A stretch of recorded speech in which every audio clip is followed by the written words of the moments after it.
এইভাবে একবার ব্রয়লার মুরগি রান্না করে দেখবেন, এর স্বাদ যেমন দুর্দান্ত হবে, খেতেও তেমন মজা লাগবে। আসসালামু আলাইকুম সুপ্রিয় দর্শক, আশা করি সবাই খুব ভালো আছেন। আজকে আপনাদের সাথে শেয়ার করব ব্রয়লার মুরগির রেসিপি। তাহলে চলুন মূল রেসিপিতে চলে যাই। মুরগি রান্না করার জন্য আমি এখানে 1.5 কেজি ওজনের একটা মুরগি ধুয়ে পরিষ্কার করে পানি ঝরিয়ে নিয়েছি। আমি কিছু মশলা এখানে নিয়েছি, পেঁয়াজ, রসুন, কাঁচামরিচ আর শুকনো মরিচ পরিমাণ মতো নিয়েছি। আগে এই মুরগিটাকে আমি ম্যারিনেট করে নিচ্ছি অল্প একটু লবণ দিয়ে আর সামান্য একটু হলুদ দিয়ে। মুরগিটাকে আমি মাখিয়ে রাখছি।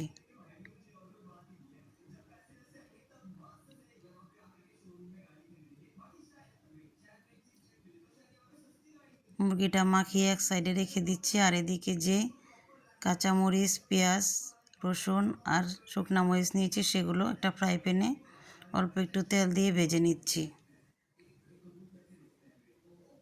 খুব বেশি ভাজার প্রয়োজন নেই, কালারটা একটু চেঞ্জ হলে আমি চুলা থেকে নামিয়ে নেব। নামানোর আগে কিছু ধনিয়া পাতা দিয়ে ভেজে নিয়ে এটা আমি নামিয়ে নিচ্ছি।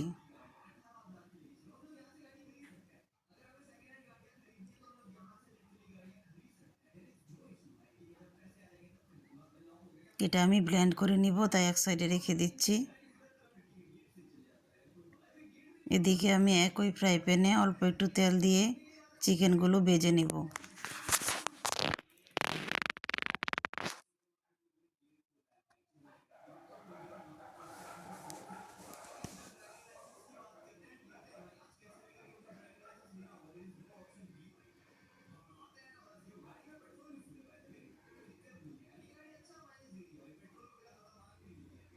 চিকেনগুলো উল্টে পাল্টে আমি হালকা একটু ভেজে নিব।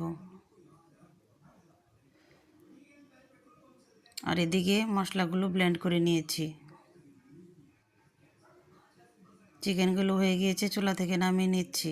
এভাবে আমি সবগুলো চিকেন ভেজে নিব।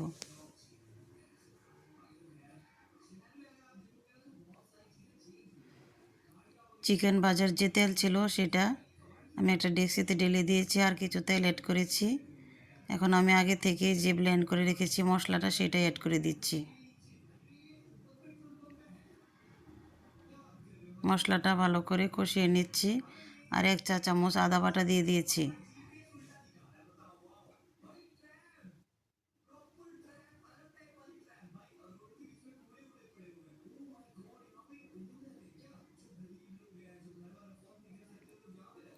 যেহেতু মশলাগুলো আগে থেকে ভেজে নিয়েছিলাম তাই বেশিক্ষণ কষানোর প্রয়োজন নেই। এখন গুঁড়া মশলা অ্যাড করে দিচ্ছি। 1 চা চামচ জিরা গুঁড়ি আর 1 চা চামচ ধনিয়ার গুঁড়ি দিয়ে দিচ্ছি।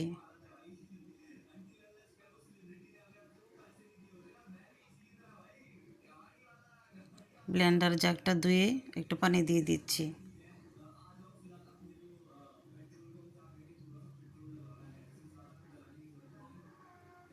স্বাদ মতো লবণ দিয়ে দিচ্ছি।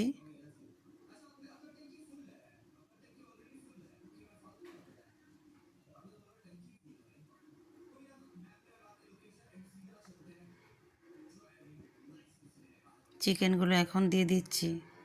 চিকেনগুলি মশলার সাথে ভালো করে মিশিয়ে দিব।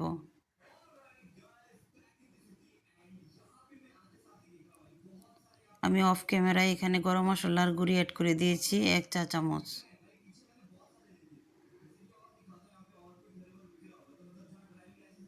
ঢাকনা দিয়ে ডেকে কিছুক্ষণ কষিয়ে নিচ্ছি। এখন আমি 2টা টমেটো কুচি কুচি করে কেটে এখানে দিয়ে দিয়েছি।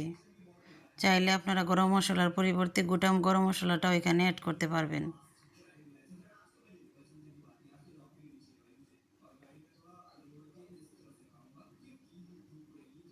এখন আমি 2 চা চামচ টক দই ফেটিয়ে এখানে দিয়ে দিচ্ছি।